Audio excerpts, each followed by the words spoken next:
এই যে আজকে আমাদের এখানে জগদ্ধাত্রী পূজার মানে লাস্ট কনকাঞ্জলি হবে, যাচ্ছি, কোনোদিনও তো যায়নি। এই যে তাতাই স্যার এসেছিল ছাড়তে, তারপরে এই যে যাচ্ছি। চলো চলো চলো, দিদি সবাই ফোন করে দিচ্ছে, চলো শুরু হয়ে গেল।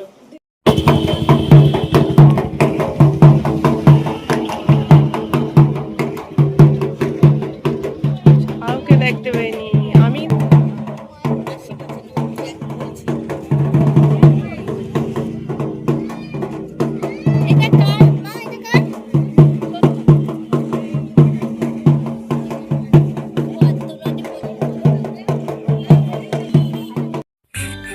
এই যে মোটামুটি আজকে মা জগদ্ধাত্রী মানে কনকাঞ্জলি আর কি, তাই জন্য সবাই চলে এসেছে। আজকে আমাদের আগে থেকে কথা হয়েছিল যে মানে কারোর যদি হলুদ শাড়ি থাকে তাহলে হলুদ শাড়ি পরে আসবো, আর যদি না থাকে অন্য শাড়ি পরে আসতেই পারে, কোনো অসুবিধা নেই। তাই জন্য যাদের যাদের হলুদ শাড়ি ছিল তারা পরে এসছে, যাদের হয়তো হলুদ শাড়ি কোনো কারণবশত নেই বা সবার কানে ওই কথাটা গিয়ে পৌঁছয়নি, তাই জন্য তারা অন্য শাড়ি পরে এসছে। যাই হোক, আমারও কনকাঞ্জলি আমিও করে নিয়েছি, আমি আর মহুয়াদি একটু সিঁদুর খেলে নিচ্ছি, আর সবাই মিলে সিঁদুর খেলেছে আর কি। যাই হোক, এক একজন করে কনকাঞ্জলি করছে, করার পরে ঠাকুর ভাসাতে যাবে। আর ঠাকুর ভাসাতে যে যাবে না, সবাই গিয়েছিল, আসলে আমাকেও বলেছিল, কিন্তু ছেলের না পরের দিন এক্সাম আছে, মানে ক্লাসে ওয়ার্কশিট আছে আর কি, তাই জন্য আর আমি যাইনি। আর আমার ছেলে এতটা হাঁটতে পারবে না বলে, ওর পায়ে প্রচুর ব্যথা করে আর কি বেশি হাঁটলে, তাই জন্য আর আমি যাইনি। কনকাঞ্জলি হওয়ার পর আমরা এখানে আমাদের খাওয়া দাওয়ার ব্যবস্থা আছে, খাওয়া দাওয়া করে বাড়ি যাব আর কি। আর এই যে ঠাকুর বেরিয়ে যাচ্ছে, মোটামুটি আমরা সবাই এত ফটো তুলতে ব্যস্ত, মোটামুটি ঠাকুর নিয়ে যেতে পারছে না আর কি। এই যে দেখুন, ঠাকুর এখানে চলে এসছে রাস্তাতে, আবার রাস্তাতেও সবাই মিলে দাঁড়িয়ে ফটো তোলা শুরু করে দিয়েছি আর কি আমরা।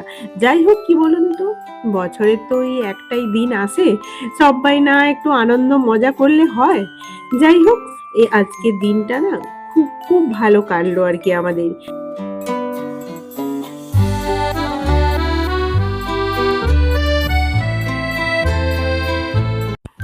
এই যে আমরা খেতে বসে পড়লাম, যারা কিছু কিছু জন গিয়েছে ঠাকুর ভাসাতে, আবার কিছু জন যায়নি, তারা খেতে বসে গিয়েছে। আর এই যে অনুষ্ঠানটা দেখছেন, এটা আগের দিন রাত্রে এখানে একটা অনুষ্ঠান হয়েছিল। ওই অনুষ্ঠানে না জি বাংলাতে যে পরিণীতা সিরিয়াল হয়, ওই পরিণীতা সিরিয়ালে একটা পাঠ করে, কোনো শাশুড়ির পাঠ হবে হয়তো আর কি, তাই উনি এসেছিলেন এই অনুষ্ঠানে আর কি। অনেক গান করেছে, নাচ করেছে, অনেক ডায়লগও দিয়েছে, আর মানে আমি পুরোটা আর ভিডিও করিনি আর কি। গোপাল ওর সাথে বিয়া হয়েছে শহরের বিটি রুক্মিণী, তো রুক্মিণী আপনারাই বলেন না কেন, রুক্মিণী শহরের বিটি গায়ের কোনো কাজ তো পারে নাই।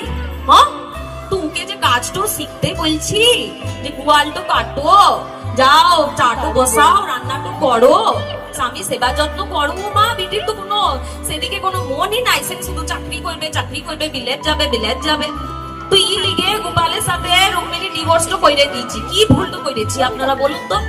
উমা বিয়াটো হইছে আরেকজনের সাথে, পারু লোকানে এসে বলে কি বিয়াটো করা সম্ভব নাই। কি কইরেছে, দুষ্টু বুদ্ধি কইরে ডিভোর্স পেপারটা জ্বালাই দিচ্ছে। আমি তো অন্য ওই খুঁজছি ডিভোর্স পেপার, কই গো ওই তো বিয়াটো আটকে যাবে। উমা ডিভোর্স পেপার লাই, আমার তো থোতা মুখ হোতা। ব্যাস চুপচাপ আবার গোপালের সাথে রুক্মিণীর বিয়াটো হয়ে গেল। কিন্তু আমি বলে দিচ্ছি পারু, আমি ছেড়ে দিবার লোক লই। রুক্মিণী নতুন বউ যদি ঘরের কাজটা ঠিকঠাক না করে, আর গোপালের যত্নটা ঠিকঠাক ভাবে না লয়, আমি কিন্তু আবার কিছু একটা কারসাজি কইরে ওকে একদম বসু বাড়ি ফেরত পাঠাবো। সেটা তুই দেখে নিস পারবি।